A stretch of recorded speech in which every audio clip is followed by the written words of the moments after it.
হামাসকে অস্ত্র সমর্পণের আহ্বান জানিয়েছেন ফিলিস্তিনের প্রেসিডেন্ট মাহমুদ আব্বাস। গাজা নিয়ন্ত্রণ ফিলিস্তিনি কর্তৃপক্ষের হাতে তুলে নেওয়ার পরামর্শ দিয়েছেন তিনি।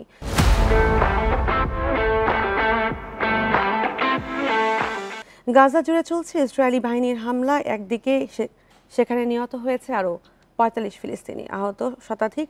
হামলায় গাজা সিটিতে নিহত হয়েছে ১৩ জন। সেখানে ধ্বংসস্তূপের নিচে চাপা পড়েছে ৬ ফিলিস্তিনি। আইডিএফের বিমান হামলা হয়েছে স্কুলে আশ্রয় না বাস্তুচ্যুত ফিলিস্তিনিদের ওপরও।